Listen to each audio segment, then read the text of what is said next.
네, 안녕하십니까. 이베스트 투자증권 염승환입니다. 오늘 2022년 이제 12월 20일 그 시장 함께 읽기 시작할게요. 사실 이제 오늘은 증시가 지금 너무나 오늘 안 좋았죠. 이제 그 배경은 사실 이제 장중에 플러스가 한번 났었거든요. 근데 BOJ 이제 일본 중앙은행에서 통화정책 회의를 열었는데 그 YCC라고 있어요. 일드 커브 컨트롤이라고.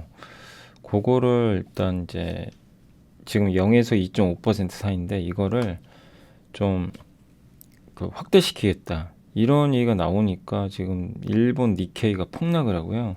한국 증시도 같이 빠지고 나스닥 선물이 급락을 하고 갑자기 지금 난리가 났습니다. 예, 그래서 이런 부분들이 지금 우리나라 증시에 또 좀 일단은 악재로 작용을 하고 있고 이걸 한번 제가 설명을 한번 해드릴게요. 그래서 이제 YCC라는 게 뭐냐면 일드 커브 컨트롤이라고 그러거든요. 이게 이제 그 용어를 좀 쓰긴 쓰는데 요 일드 커브 컨트롤 이제 수익률 곡선을 평탄하게 만든다는 얘기예요.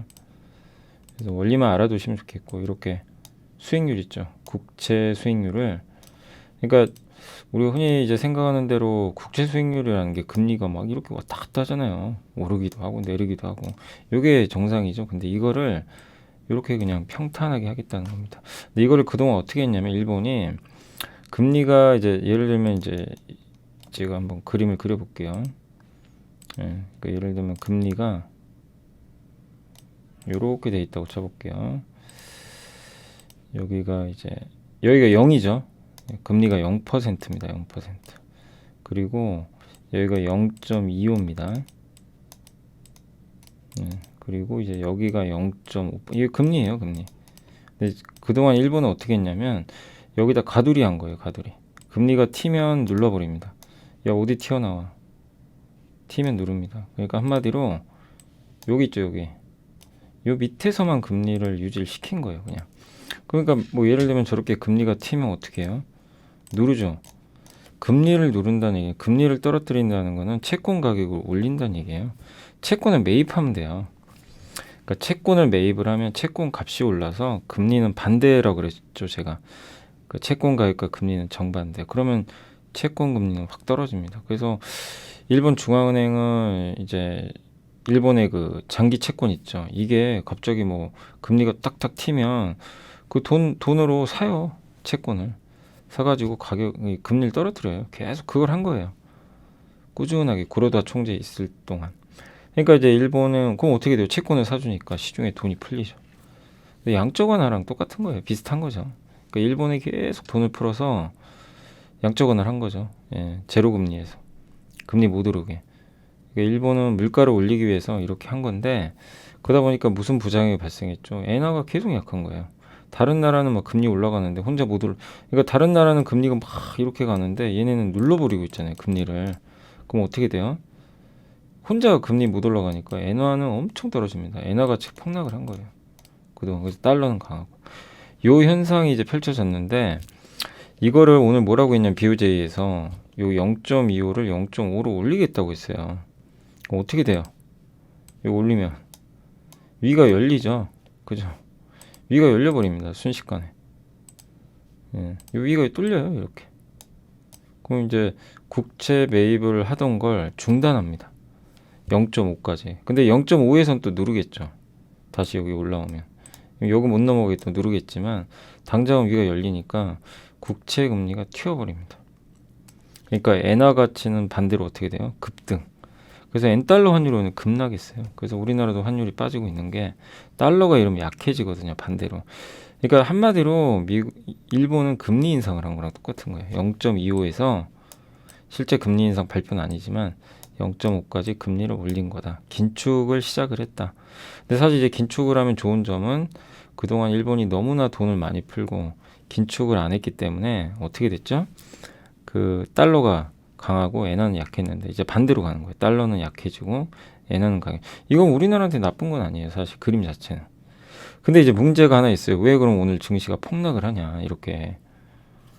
이 달러한테는 안 좋고 엔화나 원화한테는 좋은 뉴스인데 왜냐하면 이렇게 이제 일본은 너무 저금리고 이러다 보니까 그 이 돈들이 다 이 지금 저금리잖아요. 어디로 가요? 엔화 대신에 어디로 투자했습니까? 일본의 뭐 와타나베 부인이라고 많이 표현을 해요. 흔히 해외 쪽에 자산 투자를 많이 했어요. 미국 국채도 사놓고 미국 국채도 많이 샀어요. 네, 국채도 사놓고 뭐 다른 달러 자산뿐만 아니라 뭐 원화를 샀을 수도 있고 많은 해외 쪽의 자산을 사놨겠죠. 예, 근데 이제 이렇게 금리가 딱 튀게 되면 이 저금리 기조가 끝나잖아요. 그러면 이 돈들이 돌아올 가능성이 있습니다. 그리고 요 금리가 낮으니까 한마디로 엔화 대출을 받았어요. 엔화 대출 받아봐야 얼마 안 되잖아요. 저금리로 받아서 딴 데 투자했는데 엔화가 오르기 시작합니다. 금리가. 예, 금리가 오르면 어떻게 될까요? 예, 이제 이게 뭐 본격적인 고금리로 갈지는 저도 잘 모르겠지만 이렇게 되니까 해외 자산에 일본의 엔화로 저금리로 해가지고 빌려서 비싼 금리 주는데 투자를 딱 해놨더니 여기가 오르기 시작하는 거예요. 그럼 이제 다시 돈을 이제 그 환류한다 그러죠. 이걸 이제 뭐 캐리라고 하는데 뭐 흔히 뭐 캐리 트레이드라고 뭐 달러 캐리, 엔 캐리 많이들 들어보셨을 거예요. 이제 그런 식으로 되는 거죠. 그래서 이게 이제 돈이 다시 그 일본 엔 쪽으로 돌아갈 수도 있는 거죠. 그렇게 되면 어떻게 됩니까? 저 자산들을 팔 가능성이 있는 거예요. 그러니까 미국 달러 자산, 뭐 주식, 채권, 뭐 다른 나라들 이걸 팔면 그러면 여기 미국에 만약 국채를 판다고 쳐볼게요. 그럼 어떻게 돼요? 국채 금리가 튑니다, 미국이. 그래서 지금 미국 국채가 튀는 거예요, 선물이. 금리가. 지금 가뜩이나 금리 오르면 안 되는데 저거 갑자기 일본이 저런 식으로 나와버리니까 금리가 뻥뻥 튀는 겁니다. 네, 그래서 지금 이 난리가 좀 난 거예요.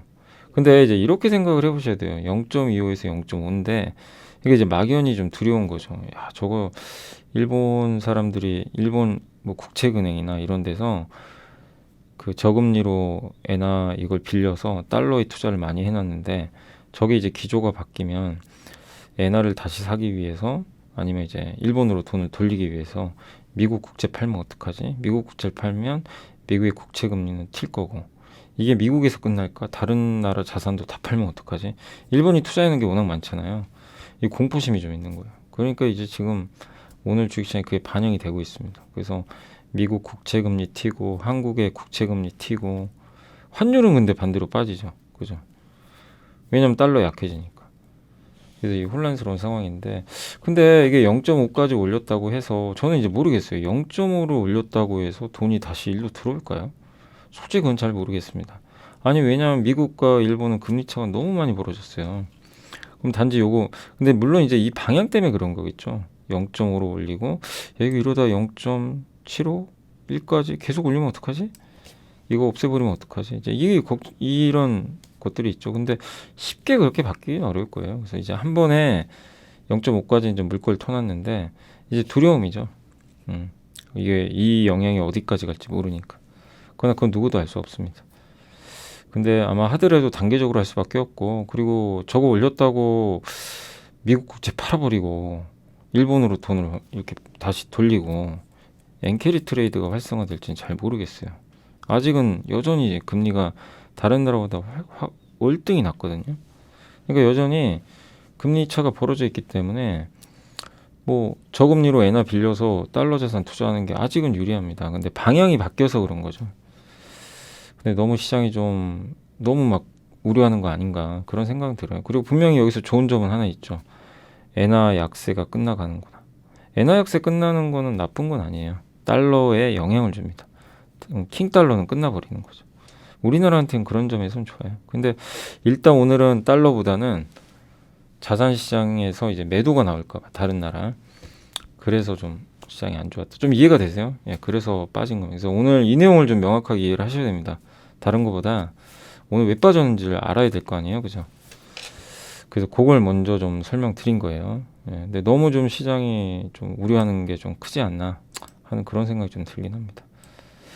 자, 그리고 이제 오늘 장 끝날 시간 좀 이제 조금 남았는데 끝나고 다시 한번 설명해드리고, 자, 오늘 일단 이제 그 이쪽 그 리포트 관련해서 배당, 포기해서 안 되는 지주회사 설명이고요. 석유화학, 중국의 소비회복 경로, 그 다음에 인터로조, APS 홀딩스, GS 리테일, 감성 코퍼레이션 아마 처음 들어보신 분도 계실 텐데 의류회사입니다. 그리고 우리 공부했죠.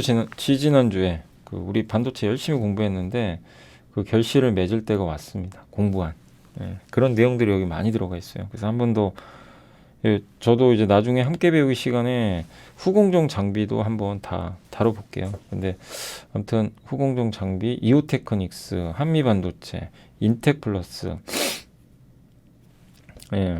그 다음에 파크 시스템즈 있죠. 우리 배웠죠. 이 4개 기업을 이 보고서에 담았어요. 그래서 매일 하나씩 제가 소개는 해드릴게요. 그래서 후공정 장비부터 해서 후공정 이제 장비가 뭔지 공부할 수 있는 자료입니다. 그래서 아주 중요한 자료니까 요거는 네이버에도 있습니다. 실제 이따가 한번 네이버에서 보는 법도 알려드리겠습니다. 자, 그래서 오늘 좀 빠르게 보고서 해드리면 배당을 포기해서는 안 되는 이유라 그래서 우리나라가 배당 수익률이 2.2예요. 글로벌 평균 대비해선 3.3이니까 한국은 굉장히 좀 소외받고 있죠. 배당 성향이 절반에도 못 미치고요. 배당 성향은 100만 원 벌었을 때 42%면 42만 원을 주주한테 배당으로 주는 거고 19%면 19만 원만 돌려주는 거예요. 그러니까 높을수록 좋은데 한국은 19%밖에 안 되고 글로벌 평균은 무려 42. 그러니까 한국은 굉장히 인색한 거죠. 지금. 그렇게 좀 보시면 좋을 것 같습니다. 그리고 이제 한국 같은 경우는 밸류에이션도 그러다 보니까 되게 낮게 할인을 많이 받고 근데 업종으로 보면 또 배당 수익률이 높은 업종이 시총이 작아요. 부동산, 금융 이쪽이 시총이 안 크니까 배당 수익률 낮은 업종이 화학 유틸리티인데 이쪽은 좀 시총이 그래도 이쪽보단 큰데 이쪽은 배당이 낮습니다. 그래서 배당 수익률 전체가 좀 낮은 현상이 있는 것 같고 또 이게 배당 보지 말고 시세 차익만 노려야 된다 뭐 이런 의견도 있는데 근데 한국은 시세 차익 노리기가 어려워요. 저도 이제 저번에 한번 제가 조선일보 재테크 강연에서 한번 얘기를 했는데 한국 주식시장에서도 그러니까 저도 이제 장기 투자해야 됩니다 얘기는 많이 해요. 그게 맞다. 사실 그게 맞죠. 주식은 장기 투자하는 게 맞는데 그냥 무조건 장기 투자해야 됩니다. 이게 아예 안 맞아요. 기업마다 너무 다르니까. 그래서 저도 이제 뭐 무조건 장기 투자하자 이렇게 말씀 못 드리는 게 만약에 어떤 기업을 잘못 투자했을 땐 장기 투자가 독이 돼 버리거든요. 그래서 한국은 그 트렌드에 맞게 장기 투자를 하셔야 돼요. 트렌드에 맞게 그 전제 조건이 붙습니다. 워낙 어려운 시장이고 왜냐하면 주주 가치가 약하기 때문에 그렇습니다. 그리고 이게 저도 이 그래프 보고 깜짝 놀란 게 지난 10년 동안 한국 증시에 투자했다고 가정을 하면 MSCI 이제 업종 분류를 했거든요. 투자 원금 이상의 수익을 기록한 업종이 18개 중에 진짜 처참합니다. 6개밖에 없어요. 그러니까 얼마나 업종 선택이 중요한지 아시겠죠? 그러니까 한국은 그냥 사이클도 너무 심하고 그냥 무작정 장기 투자하면 아예 안 맞는 게 여기서 결론이 나요. 그리고 3년으로 좁혀도 20개 중에 본전 이상이 7개밖에 없다고 합니다. 왜냐하면 EPS 증가율이 낮대요. EPS는 뭐죠? 이익이 증가하면 EPS, 주당 순이익, 한 주당 이익인데 이 이익 증가율이 낮대요. 이 EPS가 올라가려면 이익이 늘거나 주식 수가 적으면 돼요. 주당 순이익은 뭐죠? 주식 수로 나눈 거예요, 이익을. 그러니까 주식 수가 적으면 EPS가 올라갑니다. 근데 한국은 문제가 뭐예요? EPS가 늘질 못하는 거 많이. 주식 수가 너무 늘어났어요. 유증하고 그다음에 상장하고 분할 상장하고 막 이런 게 너무 많으니까 EPS가 크게 못 늘었던 거죠. 근데 선진 시장은 10년 전하고 비교하면 플러스 수익률 기록한 업종이 18개 중에 무려 16개입니다. 이게 뭐 비교가 안 되죠. 이게 좀 안타까운 일이죠. 그래서 이걸 보면서 느낀 게 한국도 바뀌어야 돼요. 우리가 열심히 한다고만 되는 건 아니고 기업이 바뀌어야 됩니다. 진짜. 제도적으로 지원도 해줘야 되고 그러니까 진짜 우리나라가 뭐 앞으로 정말 큰 상승장이 나오려면 기업의 실력만 가지고는 어렵고 진짜 이 뒷받침 주주 환원이나 주주 가치를 제공하는 그런 정책들이 많이 나와야 되고 기업들도 각성을 해야 됩니다. 저번에 메리츠 금융지주가 같은 일이 많이 나와야 돼요. 이제 그런 것들이 많아지면 자연스럽게 증시가 좋아지는데 뭐 그건 진짜 극소수니까 그게 좀 아쉽죠. 그래서 좀 다시 한번 저도 좀 뭐 말씀드리고 싶은 건 기업들이 좀 바뀌었으면 좋겠다. 주주 가치를 위해서. 말로만 하지 말고 진짜로요. 예, 말로만 주주가치 하는 게 무슨 의미가 있겠습니까? 그리고 한국 지주회사 배당 수익률은 3.8%인데 그래도 지주회사는 수익률이 좀 괜찮대요. 배당이. CJ 배당 수익률은 3.1%, 필수 소비재 미디어 이런 회사를 많이 갖고 있는 거에 비하면 높은 편이라고 하고요. 왜냐하면 이런 사업들을 갖고 있으면 여기는 배당을 많이 안 주거든요. 수익률이 낮으니까. 그런데도 높은 편이고 효성이 가장 매력적이라고 하는데 배당으로는. 근데 올해 실적이 좀 감소해서 얼마만큼 배당을 줄일지 모르겠어요. 그리고 SK와 LG는 배당보다는 자사주를 줘요. 자사주 쪽이 유리한데 자사주 소각 이런 걸 하는데 SK는 소각을 해요. 그래서 이 점은 좋아요. 근데 LG는 좀 아쉬운 게 매입은 하는데 소각 계획이 없어요. 그래서 LG도 이걸 반드시 좀 소각 계획을 제시해야 됩니다. 그냥 자사주 매입은 의미가 없어요. 소각까지는 꼭 하셔야 됩니다. 그래야 주주 가치를 올릴 수 있는 거예요. GS는 40% 정도 배당 성향이 있는데 배당 수익률이 꽤 높게 나오는 것 같습니다. 7.5%까지. 여기 그래프 보시면 한국의 배당 수익률이 이렇게 낮고요. 네, 배당 수익률이 성향도 한국이 여기 파란색. 글로벌 배당 성향 꼴찌입니다. 꼴찌. 이게 무슨 창피입니까? 그리고 업종별 10년 주가 수익률 비교한 건데 이것도 보시면 파란색이 글로벌입니다. 이게 요 위쪽이 오른 거죠. 우리나라는 한국은 하얀색인데 회색인데 마이너스 기록한 애들이 되게 많죠. 네, 안 좋은 거죠. 업종별 3년을 따져도 마이너스가 많아요. 그리고 EPS를 지수화한 건데 요게 글로벌 평균 미국입니다. 위에. 한국은 보세요. 정체돼 있어요.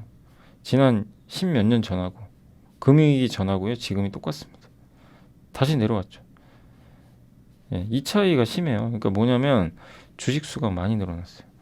지금 작년 이익은 역대 최고거든요. 이익이 늘었으면 EPS도 올라가야 되는데 왜 빠져요? 주식수 때문에. LG엔솔 같은 거 막 상장시키고. 이제 그런 일은 없어야죠. 그리고 주요 지주회사 배당 수익률이라고 합니다. 여기 GS는 이제 여기 삼성에서 이 애널리스트가 담당이 아니라서 적진 않았던 것 같고요. 아무튼 지주사들 뭐 효성, 롯데지주, SK 이런 기업들이 좀 배당은 일단 많이 주는 것 같습니다. 아무튼 이 자료 보면서 저도 좀 깜짝 놀랐습니다. 한국이 아직 멀었구나. 예, 아무튼 돈 버는 것도 중요한데 주주들한테 많이 돌려줘야 될 것 같아요. 예, 주식수 늘리지 말고, 예, 분할해서 상장하지 말고 합병하고 주식수를 줄여주는 쪽으로 가야 돼요. 자사주 소각하고 이래야 이제 점프를 하는 거죠. 그게 내년엔 좀 바뀌었으면 좋겠네요. 석유화학은 좋아지고 있대요. 에틸렌 스프레드는 뭐냐면 롯데케미칼을 예로 들면 대한유화나 나프타를 구매해서 에틸렌을 만들고요. 에틸렌 가지고 여러 가지 플라스틱을 만들거든요. 그래서 그 에틸렌이 중요해요. 석유화학에서. 이걸 만드는 기업을 NCC라고 합니다. 그래서 롯데케미칼, 대한유화, LG화학, 하나솔루션 이런 기업들이 그걸 하고 있는데 에틸렌 스프레드가 이 에틸렌에서 나프타 원료 있죠. 이걸 뺀 거를 스프레드라고 해요. 그러니까 스프레드가 크면 이 기업들 이익이 늘어납니다. 근데 이게 뭐 평균적으로는 250에 300달러래요, 원래. 2009년 이후 평균치가 440달러. 아, 평균이. 그리고 손익분기점이 요 정도. 요 이상은 있어야 흑자 나는 거죠. 근데 2018년도에 무려 700달러까지 갔을 때요. 그러다가 2019년에 130, 완전히 폭망했죠. 이때 적자 봤어요. 근데 2020년 하반기 코로나 터지고 갑자기 내구재, 집에서 사람들이 막 가전제품 사니까 수요가 폭발을 했습니다. 그래서 440달러 돌파해서 이익을 많이 봤어요. 근데 작년 중반에 다시 중반부터 이제 올해 7월까지 132달러로 그냥 역대 최저로 곤두박질 친 거예요. 적자. 지금 그럼 어떻게 됐냐? 중국이 위드 코로나 선언하니까 246. 거의 이제 본전까지 오고 있습니다. 그러면 자 보세요. 어차피 지금 아직도 바닥인데 여기서 더 가려면 중국이 핵심이죠. 중국이 내년에 좋아진다. 소비가 는다. 근데 중국이 뭐라고 했죠? 경제 공작에 의해서 내년에 소비를 1순위로 꼽아줬습니다. 그럼 어떻게 돼요? 석유화학은 좋아지겠죠, 당연히. 그러니까 이런 이제 스토리를 그림을 그리시면 될 것 같아요. 석유화학 쪽도 나쁘게 볼 필요는 없죠. 여기 지금 터닝하고 있는 거죠. 과거 평균까지는 좀 오를 수도 있죠, 나중에. 공급은 줄일 가능성이 있으니까. 그래서 석유화학 기업들 물려 계신 분들 뭐 대한유화나 롯데케미칼, 뭐 금호석유 뭐 이런 기업들 조금만 인내해 보세요. 이제 중국이 변수입니다. 그리고 중국이 이제 그거랑 좀 맞물려서 또 좋은 보고서가 하나 있어서 그냥 연결해서 말씀드리면 메리츠의 최설아 연구원님이 중국의 소비 회복 경로를 적어줬는데 1단계가 지금 1, 2, 3단계로 갈 것 같아요. 오미크론이. 그래서 1단계는 1월 중순까지고 전염이 확산돼요. 막 이제 풀어주니까 대도시 중심. 첫 번째. 두 번째는 이제 춘절에 고향 방문하잖아요. 중국 사람들이. 그때 이제 중소도시로 퍼져요. 예. 그래서 이제 더 확산이 되는 거죠. 대도시에서 중소도시. 그럼 세 번째는 어디냐면 2월 하순에서 3월 중순까지인데 춘절 지나고 또 직장으로 복귀하면서 또 농민공들이 도시에 유입되니까 한 번 더 확산된다. 이런 이제 3차 파동을 거치고 이제 오미크론이 정상화 되겠죠. 우리나라도 지금 그러잖아요. 우리나라도 지금 53%가 지금 오미크론 감염이 됐대요. 한 번씩은. 중국은 이제 시작이죠. 그래서 중국은 아마 사망자가 나올 겁니다. 치사율이 문제인데 치사율만 너무 높지 않으면 크게 염려할 필요는 없을 것 같고요. 한국은 감염률이 이렇게 높아요. 53%. 예. 그래서 요즘에는 우리나라에서 뭐 확진자 얼마 나오는지 별 관심 없잖아요. 그죠? 예. 그리고 치사율도 굉장히 낮기 때문에. 그냥 감기 정도로 생각을 해요, 사람들이 요즘에. 근데 중국은 지금 걱정인 게 이제 처음이다 보니까. 근데 중국도 저런 시나리오대로 될 것 같고, 그렇게 하면 내년 2분기가 성장률이 엄청 잘 나올 것 같아요. 그리고 중국이 지금 코로나 직전에 비해서 소비가 부진한 게 가전, 자동차, 의류, 가구. 이 모든 거의 원재료가 석유화학입니다. 그래서 연결되죠. 예. 이미 주얼리, 음료, 주류 이거는 뭐 이미 그 전부터 계속 좋았어요. 코로나랑 상관없이. 근데 안 좋은 게 이쪽이에요, 지금. 가전, 자동차, 의류, 가구. 그리고 부동산 경기가 물론 개선이 돼야 되겠지만 부양하고 있고 플랫폼 기업도 막 너무 안 좋았죠. 막 때려잡았죠. 중국이 규제안으로. 이거 풀어주죠. 그래서 게임과 콘텐츠, 드라마, 뭐 영화, 게임 이런 쪽도 좋을 수 있는 거죠. 전기차는 뭐 중국 전기차는 우리나라랑 상관이 없고요. 뭐 그쪽에서 알아서 하니까 우리 한국이 들어갈 틈은 없습니다. 그래서 이걸 봤을 땐 일단 석유화학에도 연결이 되는 거죠. 예. 근데 이제 이 시나리오대로 될지는 그게 이제 어려운 거예요. 그거 어떻게 알겠어요? 이런 논리면 그러니까 이런 식으로 여러분들이 이제 연결을 지으시면 돼요. 그러니까 이제 저렇게 저런 자료를 봤을 때 내가 만약에 사실 뭐 석유화학 기업들 사는 건 진짜 어렵습니다. 하도 막 뒤통수 많이 맞으니까 어려운데 내가 적어도 물려 있다면 갖고 있다면 그냥 버텨야죠. 그 인터로저는 이제 콘택트 렌즈 있죠. 일회용 그거 만드는 회사고 소폭 이제 하회하는 실적을 냈지만 9월부터는 생산 지연 이슈가 해소돼서 최대 실적을 갱신 중이고요.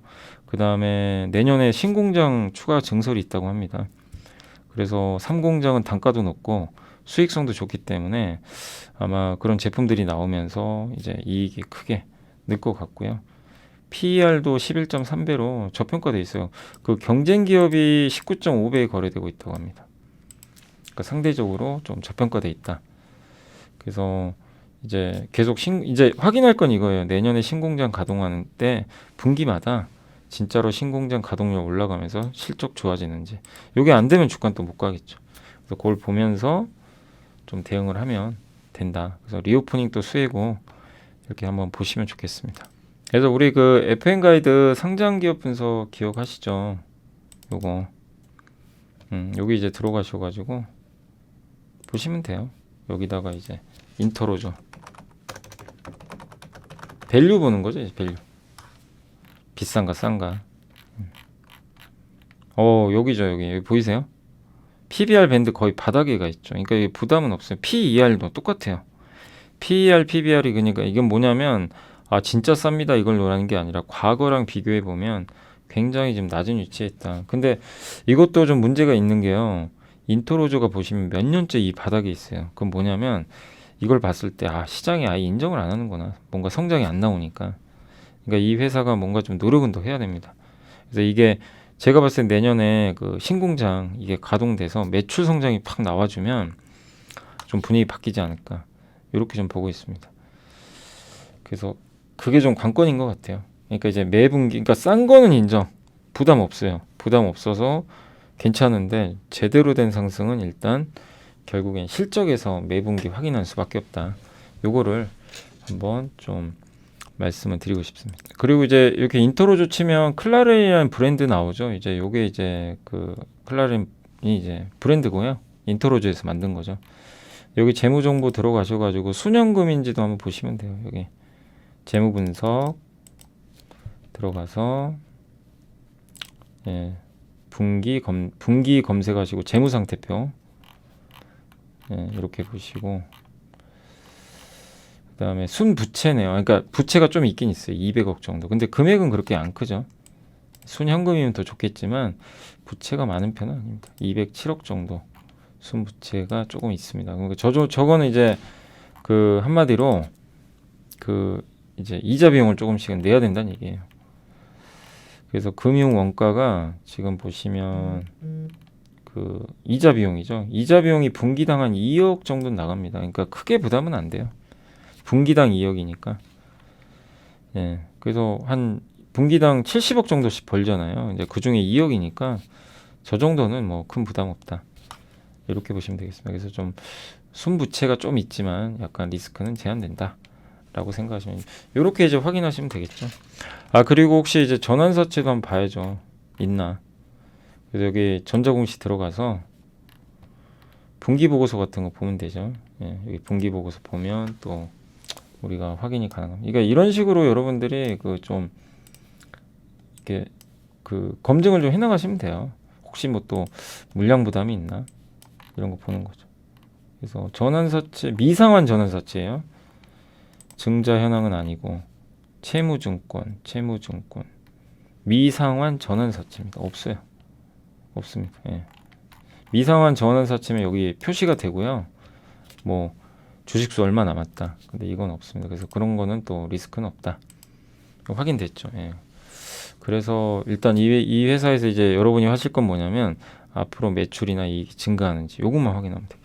안녕하세요. 이베스트 투자증권의 염승환 이사입니다. 계좌를 신규 개설한 고객님께 요약집 주식 상품권 10달러를 드리는 이벤트를 진행합니다. 영상 하단 더 보기란을 통해 많은 참여 바랍니다. APS 홀딩스는 우리 예전에 한번 공부해봤죠. XR 기기, VR 기기 여기에 들어가는 OLED, 올레드죠. OLED 디스플레이인데 실리콘, 유리가 아니라 실리콘의 이제 실리콘 기반의 OLED입니다. 그래서 저게 굉장히 작아요. 제 안경 있죠. 안경에 이 OLED 들어간다고 생각해 보세요. 얼마나 작아요. 그래서 이게 RGB 방식이라고 한번 그냥 설명해드리면 이 OLED 방식이요. 이렇게 컬러 필터 방식이 있어요. 화이트. 하얀색 있죠. 하얀색 광원을 쏴줘요. 빛으로. 그럼 이 컬러 필터에 RGB가 있어요. 색깔이. 한번 걸러서 이렇게 빛을 쏩니다. 그래서 OLED가 나와요. 디스플레이가. 이러면 아무래도 해상도가 떨어지겠죠. 필터가 들어가니까. 근데 APS 홀딩스가 만드는 건 뭐냐면 자체 발광하는 거 있죠. 여기 OLED 디스플레이에 FMM이라 그래가지고 파인 메탈 마스크인데 R, G, B 아주 작은 저 색깔의 저 소자를 직접 여기다 올려놓는 거예요. 필터 말고 얘가 빛을 바로 쏘겠죠. 얼마나 선명하겠어요. 근데 선명해야 돼요. 왜냐 VR, XR기 멀미하니까. 그래서 저거를 이제 개발하고 샘플 생산까지 완료했는데 아무튼 이게 앞으로 대세가 되겠죠 당연히. 예, 그래서 지금 현재는 아까 말씀드렸는데 요 방식을 많이 써요. 요게 기술이 안 되거든요. 그래서 지금은 저 방식을 많이 쓴다. 그리고 이 회사는 지주회사죠. AP 시스템, 넥스틴, DENT 보유하고 있고 다 유명한 기업 아시죠? 다 공부했던 기업들이죠. 2차전지, 반도체, 계측 장비, AP, OLED 장비. 예. 그리고 APS 머티리얼조, APS 리서치는 비상장인데 이 회사랑 같이 FMM. 아까 그 FMM이 RGB 있죠. 그 소자를 OLED에 이제 그 부착시키는 거예요. 근데 저게 XR, VR로 가려면 엄청 작아야 돼요. 그냥 스마트폰하고 비교가 안 돼요. 그래서 어려운 거예요. 저거 못 만들어요. 근데 이번에 만들었대잖아요. 그러니까 이제 기술력이 있는 거죠. 그래서 앞으로 저걸로 갈 거고 소니나 LG 디스플레이는 아까 말씀드린 화이트 OLED 이게 그거예요. 그 필터 하얀색 빛을 쏴서 위에다 RGB 필터를 깔고 통과시키는 간접 방식. 당연히 화질이 떨어집니다. 저거보단. 예. 근데 이 회사가 하는 거 RGB. 이제 그 설명이 여기 나와 있는 거죠. 그래서 여기 나와 있죠. 컬러 필터를 사용한다. 이 방식은. 그래서 화질이 고르지 않는다. 그래서 이 회사의 기술력은 이제 RGB를 갖고 있기 때문에 독보적이다. 근데 한 가지 이제 우리가 검증해야 될 건 그래서 대규모 양산에 성공했냐 이거죠. 조금 만드는 거랑요. 막 수십만 개 찍어내는 건 달라요. 그래서 그건 검증을 해야 됩니다. 근데 그건 아직 저도 알 수는 없고 아직은 샘플 수준이니까 그러니까 이거는 검증을 해봐야 됩니다.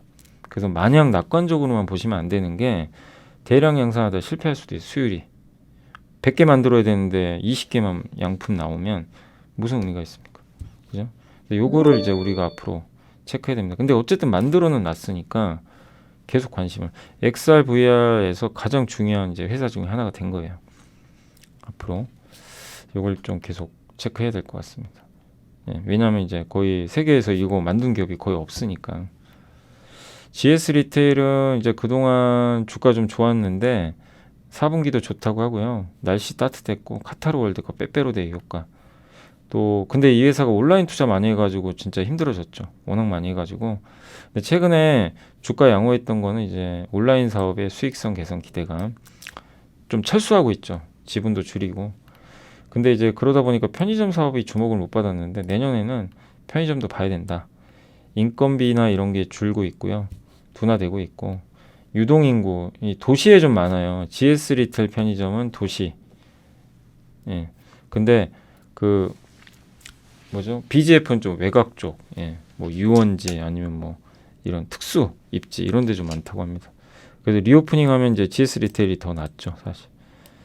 그 경쟁사하고 좀 차이가 벌어졌는데 최근엔 좁히고 있다고 하고 있고요. 내년에도 온라인 사업부는 저걸 줄이는 수밖에 없어요. 지금 성과가 너무 안 좋으니까. 내년에 크게 줄일 것 같고 그래서 GS 리테일 편의점 같이 좀 올라가지 않을까 이렇게 보고 있는 것 같습니다. 또 감성 코퍼레이션이라고 스노우피크 아세요? 유승범 씨 있죠, 탤런트 그 연예인. 그분이 이제 광고 모델인데 아마 기억하시는 분들 계실 거예요. 여기 그 스노우피크거든요, 이게. 예. 유승범 씨가 합니다, 이거를. 이게 광고를 해요. 이게 원래 캠핑용 브랜드래요. 일본의 캠핑 브랜드를 따와가지고 감성 코퍼레이션이 브랜드 붙여가지고 마치 내셔널 지오그래피 디스커버리처럼 만든 거예요. 예.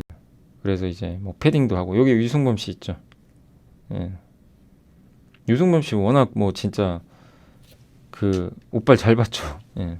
되게 옷발 잘 받는 것 같아요. 예, 캠핑용 브랜드인데 이제 이런 아웃도어 그래서 굉장히 지금 매출이 많이 늘고 있다고 합니다.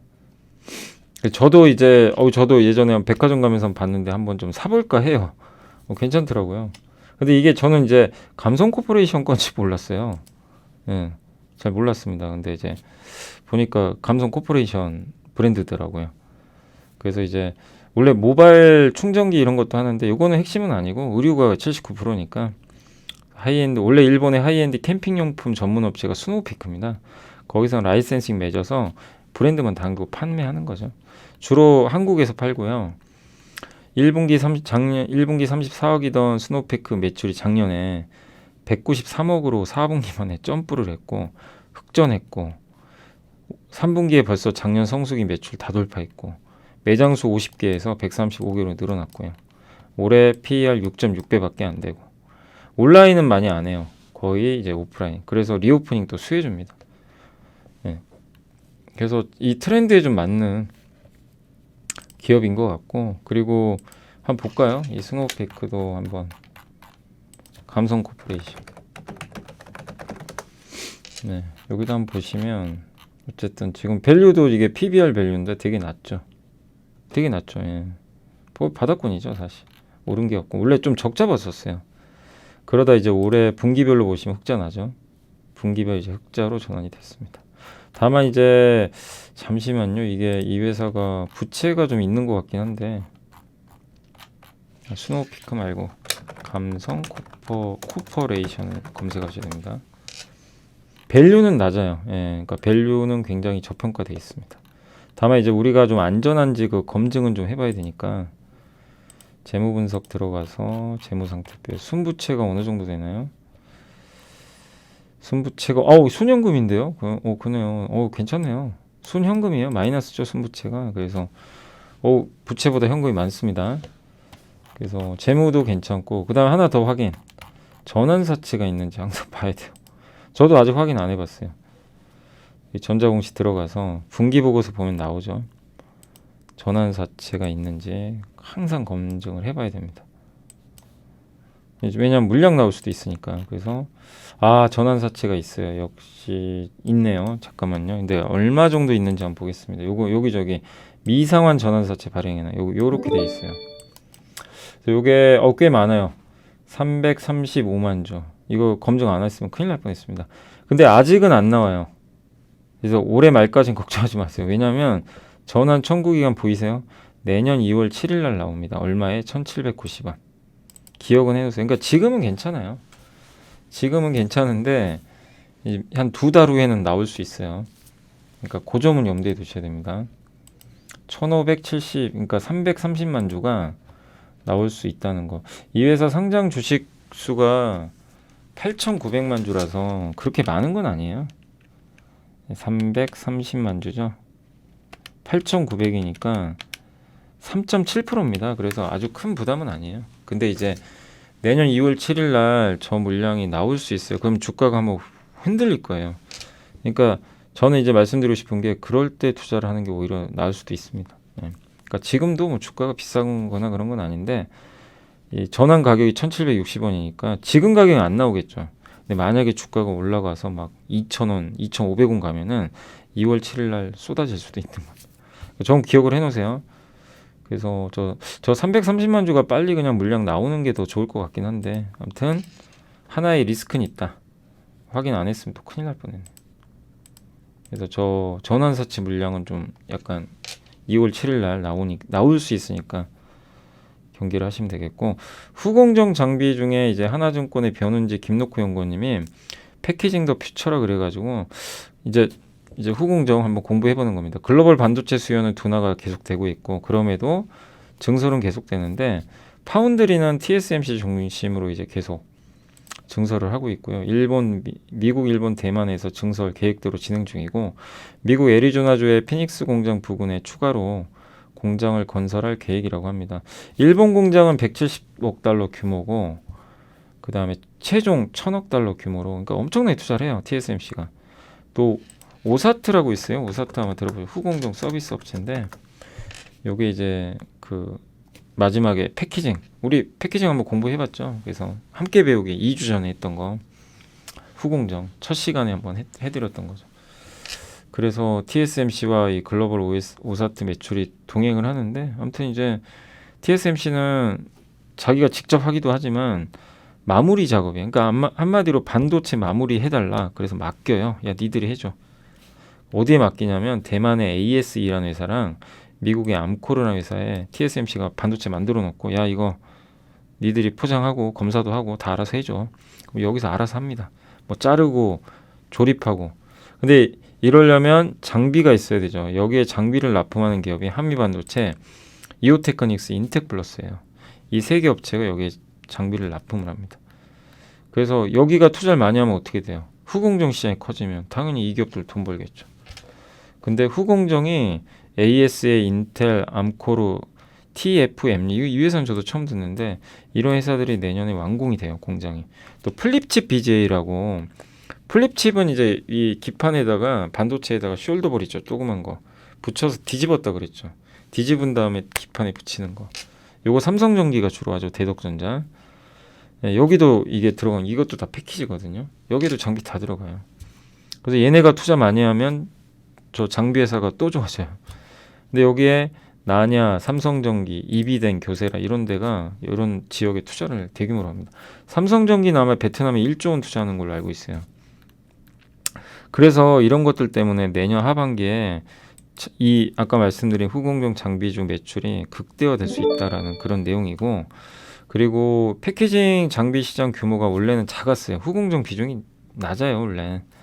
근데 TSMC가 이걸 강화하면서 1등 됐죠. 그러다 보니까 패키징의 중요성이 늘어나면서 9.5조 원으로 검사 장비를 이겨버렸어요. 그러니까 이제는 패키징 장비를 공부를 반드시 해야 됩니다. 그래서 제가 지금 함께 배우기도 우리 같이 하지만 많은 거 배웠잖아요. 이제 2주 전부터 우리가 후공정 들어갔죠. 이제 거기서도 제가 장비 한번 다룰 텐데 한번 이제 제가 뭐 후공정 어떻게 패키징 하는지도 한번 보여드렸죠. 예, 다시 한번 좀 봐주시고 그 내용들이 사실 여기도 들어가 있어요. 이 보고서에도. 그리고 난이도가 높아지면서 물량이 증가했고 첨단 패키징이라고 이게 패키징은 뭐냐면 옛날에는 와이어 본딩 기억나세요? 우리 공부했던 것 중에 선으로 붙여요. 이렇게 기판에다 기판이 있고 반도체가 있으면 이거 아마 기억나요? 이 구리선으로 이게 와이어 본딩입니다. 근데 플립칩은 뭐예요? 여기다 숄더볼이라고 동그란 거 붙여가지고 그죠? 이렇게 하는 건데 아무튼 여기에 기판이 있으면 여기다 공을 붙여요. 요게 플립칩. 요게 첨단 패키징이에요. 선을 안 쓰는 거. 요 차이입니다. 아예 아무것도 없는 것도 있고. 예. 근데 저거를 이 동그란 걸 많이 쓰면 왜 좋냐면 그 입출력 담자가 많이 늘어난대요. 입출력을. 저게 효율이 늘어난다. 공간도 이렇게 많이 활용할 수가 있고 부피도 작아지고 그래서 성능을 굉장히 높일 수가 있다고 하더라고요.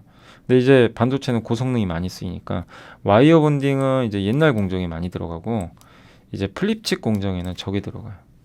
그럼 한미 반도체는 저런 절단 장비 있죠. 플립칩 패키지 자르는 이런 장비를 납품을 하고 있다고 합니다. 그래서 인공지능, 자율주행 5G가 발전하면 저런 최첨단 패키징 수요는 늘어납니다. 그리고 이제 칩을 막 쌓아요. 적층한다 그러죠. 아파트처럼.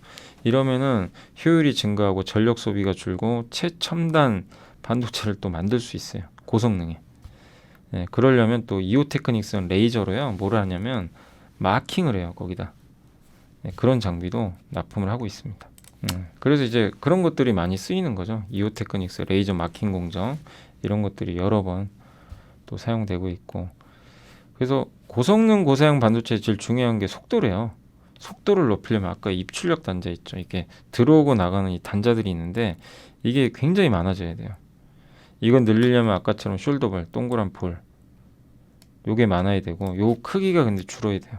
볼 크기는 작아야 됩니다. 아예 안 쓰는 것도 좋아요. 선으로 하는 게 제일 안 좋고 그래서 이 범프 있죠. 요거 분량도 많이 나오거든요. 요거 검사하는 장비. 이걸 하는 회사가 인텍플러스. 인텍입니다. 인터가 아니라 인텍플러스. 그래서 미세 공정의 한계에 봉착하면서 전공정보다 이제 후공정의 중요성이 커지는데 마지막 마무리를 잘해주면 칩 성능이 확 올라가요. 그래서 TSMC가 애플에 독점을 한 것도 저 패키징 때문이에요. 그리고 암코르는 3D 패키징 뭐냐면요. 쌓는 겁니다. 아파트처럼. 다이 쌓는 거. 예전에 보여드렸을 거예요. 여기다가 기판 있죠. 예, 인터포저라 그래요. 여기다가 칩 있죠. 칩을 이렇게 얇은 칩이에요. 굉장히 요걸 몇 개 쌌습니다. 이렇게. 그래서 요걸 요렇게 연결해요. 구멍 뚫어가지고. 기억나세요? 이걸 TSV라 그러죠.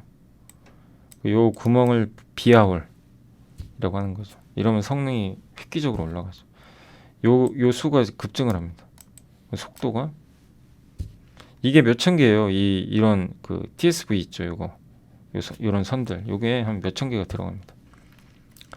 그리고 플립칩 BGA는 이제 자동차나 PC, 서버 이런 데 들어가는데 옛날에는 리드 프레임이라고 있어요. 이렇게 아마 요렇게 반도체 칩이 있으면 여기다 다리처럼 된 거 있어요. 다리. 지네처럼 생긴 거 있습니다. 아마 보셨을 거예요. 요걸 리드 프레임이라고 하는데 요게 원래 많이 쓰여요. 자동차에. 그래서 해성 DS가 많이 올라간 거예요. 근데 이젠 트렌드가 바뀌어서 점점 여기도 이제 리드 프레임보다는 요걸로 조금씩 바뀌고 있나 봐요. 그러니까 해성 DS는 이제 저런 것들이 조금 약점이 되겠죠. 잘못하면. 플립칩 BJ로 넘어가니까. 그리고 패키지 기판 절단 장비 회사인 한미반도체, 범프 검사 장비, 인텍플러스에 긍정적이다. 저런 패키지를 잘라야 됩니다. 적절하게 크기로. 그 TSV는 아까 제가 관통한다 그랬죠. 그래서 고대형 메모리 이런 데 우선적으로 들어가고 하이닉스가 고대형 메모리 반도체를 만들어요. 만드는 게 이거 아까 이 칩이에요. 이 칩. 요게 HBM이에요. 쌓는 거. 성능을. 예. 그걸 HBM이라고 합니다. 그 기술이 TSV이고 요걸 도와주는 장비가 이제 한미 반도체. 그래서 이제 한미 반도체를 저도 이제 계속 눈여겨봤던 게 패키징, 요 첨단 패키징 있죠, 3D. 요게 미국의 고등계획연구부에서 이번에 예산이 올라갔잖아요. 처음으로 예산이 나왔죠. 이걸 집중적으로 투자하겠다는 거죠. 이게 핵심이거든요. 첨단 반도체 만들 수 있는. 여기 들어간 이제 장비 회사도 수혜를 받겠죠. 그래서 입출력 단자 늘리고 칩을 수직으로 적층해서 고속 데이터 전송을 해주고, 그러면 동일 면적 내 메모리 용량 극대화할 수 있고, 이제 그렇게 될 수 있다는 거죠. 그리고 서로 다른 칩들을 또 연결할 수도 있어요. 이걸 칩넷, 이종 집적입니다. 이것도 한번 제가 알려드렸던 것 같긴 한데, 아무튼 요거는 기판이 아니라 인터포저라고 있습니다. 여기다 이제 올려가지고 서로 다른 칩을 연결해서 이제 또 성능을 극대화 시키는 거죠. 삼성전자는 아이큐브 4라는 걸 이제 개발을 했다고 하고요. AMD는 3D V캐시라는 기술을 했고, TSV는 아까 말씀드린 구멍 뚫는 거 연결하기 위해서 HBM에 주로 쓰고, SK 하이닉스가 적용하고 있고, 엄청 고성능. 기존 D램이 32비트인데 HBM은 1024비트. 여기 들어가는 그 TSV 2000개. 구멍 엄청 뚫어야 되겠죠. 하이닉스는 그 엔비디아랑 같이 이걸 한다고 합니다. 하이브리드 본딩은 아까 말씀드린 대로 서로 연결하는 거. 그래서 이 홈이 형성이 잘 됐는지 계측해야 돼. 또 하이브리드는 서로 연결해야 되죠. 구멍 뚫어가지고. 그래서 이게 잘 잘라졌나 구멍이. 그러면 그걸 이 눈으로 봐야 되는데 눈으로 못 보죠. 그래서 원자현미경. 그래서 그걸 만드는 회사가 파크 시스템이죠. 우리 배웠던 그 회사고, 하이브리드 본도 장비는 한미반도체, 레이저 다이싱 장비는 이오테크닉스입니다. 그래서 여기 소개한 장비 회사는 이오테크닉스, 한미반도체, 인텍플러스, 파크 시스템즈. 요 네 개는 여러분들이 정말 꼭 공부를 꼭 한번 해보세요. 예, 그리고 여기 이제 그래프 나왔는데 그동안 장비 회사 엄청 빠졌잖아요. 공부하기 좋은 시절이에요. 좋았다가 좀 말았지만, 예, 그리고 이렇게 투자를 많이 합니다. 파운드리, 오사트, 아이뎀 이 회사들이 투자를 많이 하고요. 주요 이제 후공정 회사들 분석한 거예요. 뭐 ASE, 암코르 이런 기업들이 있고, 그 다음에 반도체 장비 시장 규모에서 이게 전공정 장비가 훨씬 비중은 커요. 아직까지 후공정은 6%입니다. 검사가 6. 이게 근데 점점 커지고 있어요, 실제. 그리고 첨단 패키지 시장 규모가 이렇게 이제 앞으로 커진다는 거죠. 여기 적층이라 그러죠, 이거를. 여기 이렇게 늘어납니다. 그리고 요게 아까 이제 설명드린 와이어 본딩, 선 연결하는 거. 이게 가장 이제 구형 방식. 입출력 단자 수가 40에서 800개밖에 안 되고, 플립 치면 여기다 숄더볼, 범프라고 하죠. 숄더볼하고 이런 거를 동그란 볼인데 요거를 이제 하는 거죠. 그래서 이제 여기에 300개에서 2000개가 들어가고, 웨이퍼도 되게 이제 좀 이제 얇아야 되고, TSV가 최첨단, 이게 제일 어려워요. 구리 도금을 해요. 이거는 이제 범프보다는 구리 패드 있죠. 구리 패드를 여기다 연결하는 겁니다. 구멍 뚫어가지고 구리 패드로 서로. 그래서 2000에서 3000개. 삼성이 이렇게 하는 거죠. 삼성은 이제 이종 칩을 이렇게 연결한 거예요. 칩 여기 4개 들어가고, 그래서 HBM4입니다. 이게 iCube 4 4개. 그리고 다른 로직 칩하고 연결한 거. 여기 연결한 거 보이시죠? 이렇게. 요거예요. 그리고 2.5D는 옆으로 늘어뜨린 겁니다. 이렇게 칩들을 2.5D고, 그러니까 하나의 기판에다가 칩 4개를 연결한 거예요. 근데 3D는 위로 쌓아버린 거예요. 약간 차이는 3D는 아파트처럼 쌓은 거고, 얘네는 옆으로 늘어뜨린 거. 엔비디아의 신제품에 하이닉스의 HBM3가 들어가 있고요. 성능 비교하니까 기존 제품이 이렇게 돼 있는데 HBM3는 이렇게 돼 있어요. 엄청 많이 막 쌓아놨죠. 그리고 우리 예전에 공부했던 반도체 후공정 밸류체인, 라미네이션, 요거 이제 갈아가지고 여기다 보호막을 붙여가고, 웨이퍼 절단하고 다이 어태치, 다이를 이제 붙이고 절단한 다음에 기판에다가, 그래서 서로 정기적으로 연결해서 본딩하고 몰드하고 마킹. 요거 이오테크닉스가 하는 거죠. 그 다음에 숄더볼 있죠. 여기다 붙여요. 막 공 같은 거. 그리고 다시 잘라요.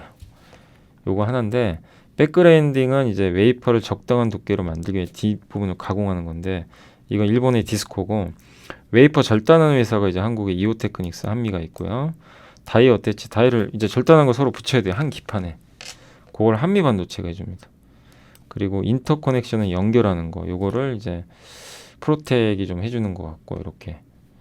그 언더필이라고, 언더필은 아마 그 약간 뭘 채워놓는 걸 거예요. 예. 그 몰딩, 보호막 형성하고, 마킹은 이오테크닉스. 그 다음에 리플로우는 평탄하게 해가지고 이 숄더볼 있죠, 거기 잘 붙게. PSK 홀딩스랑 STI가 주로 우리 많이 배웠던 거죠. 싱귤레이션을 마지막으로 이 칩을 다시 절단하는 겁니다. 요거를 한미 반도체 하고 있고, 패키징 이 쏘는 쏘가 절단한다는 의미예요. 한미. 숄더볼은 덕사나이 메탈. 그 다음 PCB는 대덕전자, 뭐 이런 기업들. 그 다음에 리드 프레임이 이제 해성 DS, MK전자가 본딩 와이어. 이건 이제 두 개는 중요성이 좀 떨어지죠. 이쪽으로 가니까 점점. 이쪽 플립칩 BGA.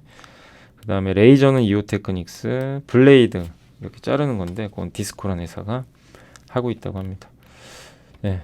자, 그래서 첨단 패키징 공정 한번 이해하셨고, 여러 번 읽어보세요.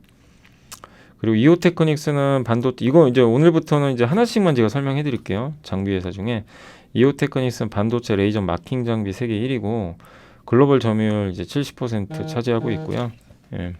국내 1등 기업.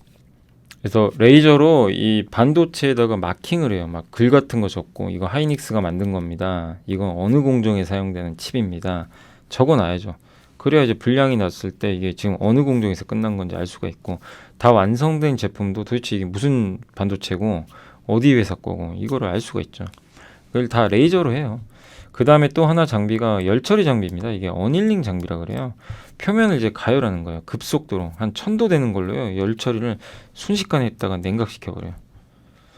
그래서 왜냐하면 이게 열처리를 안 하면 우리 이온주입 공정 기억나세요? 이제 나중에 이 전류를 증착할 때 이온을 주입을 해야 되거든요. 근데 이온 주입할 때 이제 웨이퍼가 좀 손상을 입어요. 그래서 그거를 좀 치유해주는 장비라고 보시면 돼요. 근데 너무 이제 웨이퍼가 얇아지니까 기존의 열처리 장비로는 안 돼요. 예, 열이 막 퍼지고 막 이러다 보니까 회로가 손상을 끼치고, 그래서 레이저를 쓴다고 합니다. 레이저로 치료할 부분만 이제 살짝 쏴주는 거죠. 섬세하게. 네, 얇아지니까. 예, 그래서 레이저 다이싱 장비가 필수고, 근데 이 다이싱 이제 그런 어닐링 장비라고 보시면 돼. 어닐링 장비는 이제 레이저가 요즘에 좀 대세가 되고 있다. 이렇게 보시면 되겠고, 그 다음에 이제 다이싱 장비라고 있어요. 또 하나가. 그러니까 이 회사가 여러 가지예요. 마킹 장비 레이저로. 그 다음에 열처리 장비. 또 하나가 다이싱은 뭐냐면 자르는 장비입니다. 잘라요. 칩을 자르는 장비가 있어요. 이걸 다이싱. 근데 세 가지가 있어요. 블레이드, 칼날 같은 거로 자르는 겁니다. 두 번째가 레이저. 이오테크닉스가 하는 거고, 플라즈마 방식이 있어요. 거기다가 웨이퍼에다가 감광액 있죠. 포토레지스트는 동진 세미캠이 만드는 거죠. 그런 거를 다 이게 발라요. 바른 다음에 절단시킬 영역만 또 플라즈마로 제거하는 그런 방식인데, 이게 가장 깨끗해요, 사실은. 최첨단이고 속도가 느리다고 합니다. 그리고 플립칩 BGA 업체들, 패키징 이제 기판 업체들 대상으로 레이저 드릴링이 뭐냐면 구멍 뚫는 겁니다. 패키지 할 때 이제 아까 구멍 뚫어야 된다 그랬잖아요. 연결하려면. 그래서 그걸 레이저로 드릴링을 해요. 뚫습니다. UV 방식도 있고요. 기판에 구멍 뚫는 장비예요. 되게 많은 과죠. 그러니까 한마디로 후공정에 거의 다 쓰이는, 뭐 전공정도 일부 있지만, 그래서 기존의 레이저 드릴 장비는 이 일본 기업이 장악을 했다고 합니다. 예. 근데 일본 장비가 이제 너무 시간이 오래 걸리니까 만드는데, 이오테크닉스가 좀 수혜를 좀 받고 있고요. 장비 수요가 이제 늘어나면서 더 미세한 구멍을 뚫고 있는 거는 이제 UV 장비가 구멍을 더 얇게 뚫는데, 이건 경쟁 업체가 없대요. 예. 그래서 첨단 패키징으로 갈수록 구멍 잘 뚫어야 되거든요. 굉장히 미세하게 구멍을 뚫어줘야 연결을 하죠. 옛날엔 구멍을 안 뚫었죠. 그냥 뭐 숄더볼이나 이런 걸로 딱 부착하면 되고, 범프로 공 같은 걸로, 아니면 옆에 선으로 딱 하면 되는데, 지금은 이거를 구멍을 뚫어 가지고 연결을 해야 되거든요. 기판을 그러니까 이 칩을 쌓아내야 되니까. 그래서 이런 것도 중요해진 거죠. 그래서 레이저 다이싱, 드릴링, 열 처리용 어닐링 장비, 레이저 마킹 장비 이런 것들을 만듭니다. 그리고 밸류는 지금 거의 바닥까지 왔죠. 이게 경쟁사입니다. 디스코 일본에. 근데 이제 이오테크닉스는 굉장히 할인을 많이 받고 있고, 요게 이제 기판에 그 반도체 그림 그린 거예요. 마킹한 겁니다. 마킹 보이시죠? 요게 레이저로 하는 거예요. 그리고 어닐링 이제 요게 이제 이거는 이제 히터를 이용한 거고, 요건 이제 광선 뭐 레이저 같은 걸 이용한 거죠. 그런 좀 차이가 있고요. 그다음에 웨이퍼는 점점 얇아집니다. 얇아지니까 이 레이저 어닐링 장비 수요는 늘어나는 거죠. 그리고 이게 웨이퍼 다이싱, 요게 블레이드 칼날 같은 거 자르는 거예요. 웨이퍼를. 요건 레이저로 자르는 거. 요게 플라즈마, 이게 입히는 거죠. 강강이. 그런 방식입니다. 그리고 이게 드릴링이 뭐냐면 이게 구멍 뚫는 거예요. 기판. 네, 이런 식으로. 요걸 레이저로 뚫는 거예요. 기계적으로 이렇게 드릴링 하면 손상 커지죠. 당연히. 레이저로 하면 구멍이 얼마나 작아요. 균일하고. 요걸 하는데 UV는 더 작아요. 네. 자, 그래서 좀 이해가 되세요? 요런 장비들을 이오테크닉스가 만들고 있다는 거 좀 참고해 주시면 감사하겠습니다. 자, 그래서 오늘 이제 보고서는 요 정도 한번 해드리고, 그 다음 보고서를 한번 여러분이 보시려면 여기 네이버에서 여기 증권면 있죠. 여기 증권, 여기 증권면 네이버에서 여기 증권면 들어가시면 리서치 제가 알려드렸죠. 여기 리서치 들어가시면 이 보고서를 볼 수가 있어요. 산업분석 보고서 이쪽에 산업분석 보고서 누르시면 벌써 나와 있네요. 여기 중간에 하나증권의 후공정 장비 패키징 더 퓨처 이거 누르시면 돼요. 그래서 여기 리포트 보기 딱 누르시면 이렇게 리포트가 빵 하고 뜹니다. 그죠? 예, 이해되시죠? 이렇게 해서 한번 저 보고서는 꼭 한번 여러분들이 시간 되실 때 프린트를 하시든 무료로 볼 수 있는 거니까 읽어보시면 좋겠고, 정말 좀 또 중요하게 공부할 수 있는 리포트라고 생각합니다. 자, 그리고 오늘 이제 시장 한번 말씀을 드릴게요. 오늘 증시가 안 좋았죠. 그 일본의 아까 YCC 앞서 서두에 설명해 드렸죠. 어떤 건지 이해되시죠? 그래서 증시가 한번 휘청했고 오늘 코스닥은 급락해 버렸습니다. 예, 금리가 튀어버리니까 성장주들한테는 되게 안 좋고요. 그래서 오늘 좀 아쉽게도 증시가 사실 분위기 좋았거든요. 오전에 좀 가는 분위기였는데 좀 안타깝게 좀 꺾여버렸고, 오늘 일단 외국인들 주식 팔았고요. 많이 판 건 아니에요. 근데 지금은 조금만 팔아도 그냥 망가집니다. 왜? 매수가 없어요. 주식 뭐 사람들이 다 관망하고 있으니까. 그래서 그게 좀 아쉬웠고, 예. 그 다음에 오늘 섹터 쪽으로도 외국인들은 주로 전기전자 많이 팔아버렸습니다. IT에 대해서 여전히 부정적이고, 오늘 올라간 섹터는 은행, 이건 제주은행 때문에 그런 거고요. 상한가 가버렸습니다. 보험주, 방어주죠. 요거밖에 없어요. 그리고 음식료. 요새 삼양식품 좋죠. 뭐 롯데칠성, 농심도 많이 가고, 방어주죠.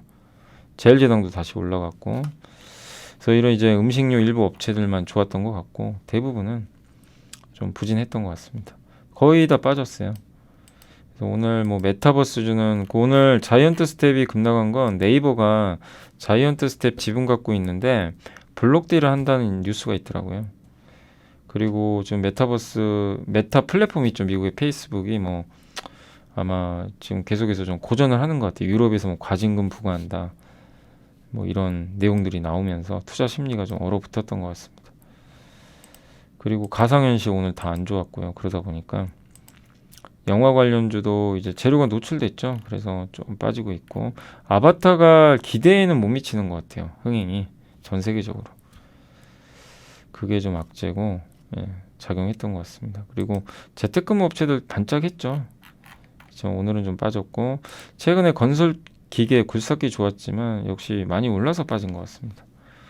빠졌고, 그 다음에 코로나 치료제도 오늘 빠졌고, 5G 통신 장비도 좋았지만 이제 오늘은 그죠, 에이스테크도 많이 빠졌죠. 그래서 어제도 며칠 전부터 계속 언급드린 대로 절대 오를 때 조심하셔야 됩니다.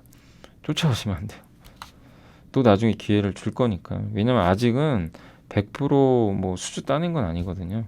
근데 기대감에 의해서 오를 때, 그럴 때 조금 오히려 주의하시는 게 좋아요. 여행주도 오늘 좀 빠졌고, 건설주 다시 빠져버렸고, 아무튼 오늘은 금리가 이게 오르다 보니까 아까 일본 때문에 성장주나 건설주나 이런 업종들한텐 당연히 안 좋게 작용을 했던 것 같습니다. 오늘 그래서 대부분 다 이렇게 좀 좋지 않은 것 같아요. 네, 급락 종목 거의 다 빠졌어요. 그냥 특히 중소형주들은 거의 다 좀 안 좋았던 것 같고, 화장품, 뭐 오늘 반도체 소부장도 안 좋았습니다. 그냥 다 하락을 해버렸네요. 네, 그리고 인터넷 대표주도 당연히 영향을 좀 받고요. 2차전지 소재도 성장주다 보니까 요새 뭐 계속 안 좋습니다. 가상화폐, 뭐 자동차 부품, 자율주행차, 2차전지 장비, 관관, LNG, 면세점, 카지노, 웹툰주도 좋았다가 오늘 밀렸고, 뭐 풍력, 태양광, 석유화, 태양광도 오늘은 좀 밀렸네요. 예, 아침엔 좀 강했는데 의료기기, 할 것 없이 오늘 뭐 다 일제히 조정이 나온 것 같습니다. 그리고 이제 오늘 그 시총 상위 기업들 중에서 한번 특징주 보면, 삼성전자가 다시 좀 크게 하락을 했고, LG엔솔은 버텨줬고요. 그리고 오늘 좀 현대차 그룹이 좀 아침에 안 좋았는데 그래도 조금 버티려고는 하더라고요. 예, 그래서 좀 낙폭은 그래도 오후에 좀 줄었고, 기아는 보합이 끝났습니다. 카카오가 좀 안 좋았고, 그리고 오늘 HMM이 좀 많이 빠졌고요. 삼성전기가 어젠 좋았는데 오늘은 다시 되돌렸고, 중국이 지금 리오프닝이 쉽지가 않다 보니까 그런 것 같아요. 중국에서 그 확진자 때문에 삼성 SDI도 좀 빠졌고요. 크래프톤, 카카오페이 다 성장주죠. 흔히 말하는 소프트웨어 기업들. 그리고 LNF 성장주, 하이브도 성장주, 백신 업체, 그리고 롯데케미칼도 오늘은 좀 빠졌고, 그리고 LG 디스플레이 다시 대밀리고 있고요. 구조조정을 어떻게 하냐가 문제죠. 오른 기업은 거의 없네요. 넷마블 빠졌고, SK 아이테크놀로지 특별한 이슈는 없습니다. SKC도 특별한 이슈는 없고, 다 지금 이쪽 섹터가 안 좋아요. 지금 ST바이오센서도 이제 진단키트 쪽이고 최근에 올랐다 빠진 것 같고요. 풍력주 CS윈드도 특별한 악재는 없는데 그냥 빠졌습니다. 페노션은 좀 많이 올랐었고, 펄어비스도 특별한 이슈는 없습니다. 빠지긴 했지만 스튜디오 드래곤은 좀 최근에 많이 올랐죠. 그리고 두산비오스, 한솔케미칼도 뭐 별 뉴스는 없고요. CJENM도 많이 올라서 빠진 거고, 예, 그러니까 한마디로 최근에 좀 많이 올랐던 이런 섹터들이 주로 오늘 하락폭이 좀 컸다라고 보시면 좋을 것 같습니다. 그래서 오늘 좀 시장 분위기가 어쨌든 뭐 전체적으로 좋지 않았던 것 같아요. 예. 자, 이제 오늘 장도 끝났고 다 말씀드렸고, 아까 말씀드린 대로 그 일드 커브 컨트롤 앞서 맨 처음에 제가 설명해드린 그 우려인데 막연한 우려예요. 진짜로 일본에서 0.25에서 0.5로 올라간다고 해서 갑자기 미국에서 돈 빼고 국채 팔아버리고 그럴까요? 그리고 구로다 총재가 뭐라고 했냐면, 아까 또 기사를 찾아보니까 0.5%까지는 변동을 이제 허용을 한대. 그럼 올라가겠죠. 그 이상으로 더 바꾸진 않는다고 합니다. 그러니까 계속 0.5로 이제 맞춰요. 근데 여전히 0.5도 다른 나라 금리보다는 절대적으로 낮습니다. 그래서 엔캐리 트레이드가 발생할 가능성이 높진 않아요. 근데 오늘 시장이 이제 너무나 그냥 오버한 것 같아요. 그런 뭐 마치 그럴 것 같아서 모르죠. 또 어떤 일이 벌어질지 모르지만 어쨌든 그런 이슈들 때문에 증시가 많이 흔들렸지만 조금 막판에 반등한 건 그래서가 아닌가 이렇게 좀 보여지고, 그리고 이거는 분명히 달러화를 꺾는 관점에서는 또 호재예요. 나쁜 부분만 있는 건 아니에요. 저도 언젠가는 저걸 예측은 했거든요. YCC 할 거라고, 저걸 올릴 거라고 예전에 한번 설명을 한번 해드렸던 것 같아요. 근데 너무 빨리 했어요. 그러니까 지금 할 거라고 아무도 예상을 못했죠. 사람들이. 그러니까 이제 놀래버린 거예요. 왜냐하면 4월에 구로다 총재가 이제 임기 만료니까 그때 하지 않을까 생각을 했는데 지금 바로 해버렸으니까. 그렇지만 어차피 뭐 미리 뭐 했다라고 생각하시면 되겠고, 그리고 중요한 건 그 기조는 유지된다. 0.5에서 뭐 더 하진 않는다. 요거 있죠. 여기 0.5로 맞춥니다. 그러니까 이거를 여기서 또 1로 올리겠다 이러면 또 한 번 더 난리가 나겠죠. 근데 그건 아니니까 그걸 여러분들이 생각해 주시면 좋겠습니다. 그러니까 좀 이해가 되셨으면 좋겠어요. 그래서 오늘의 급락은 이게 좀 컸고, 그리고 제가 봤을 때는 또 한 가지가 코스닥이 오늘 너무 안 좋은데 지금 금투세하고 대주주 양도 차익과세 결론이 안 났어요.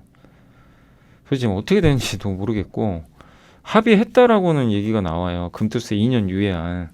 여야가 합의했대요. 기사를 보면. 근데 법인세랑 엮어서 처리를 했는데 그것도 아직 결론 안 난 것 같고, 대주주가 지금 10억이잖아요. 이거를 30억이냐 50억이냐 100억으로 바꾸느냐 가지고도 합의가 안 되고 있습니다. 이러다가 오호하다가 만약에 올해 마지막 날까지 그냥 전혀 이게 처리가 안 되잖아요. 혹시라도 그럼 그냥 금투세는 내년부터 바로 시행돼요. 법이 그렇게 돼 있어요 지금. 예, 그럼 뭐 세금 내야 되는 상황으로 갈 수밖에 없다 보니까 지금 시장 참가자들은 불안한 거예요. 일단 팔고 보자. 좀 그런 심리도 일부 있었던 것 같습니다. 그리고 주식 살려는 사람이 없어요. 연말 앞두고 뭐 좋은 뉴스는 없고 맨날 안 좋은 뉴스만 나오고 이러니까. 근데 사실 이럴 때일수록 투자를 하는 게 맞는 건데 엄밀히 따지면 이렇게 싸게 줄 때. 근데 그거 뭐 여러분도 그러겠죠. 손이 나갑니까, 그죠? 뭐 불확실한데 뭐가.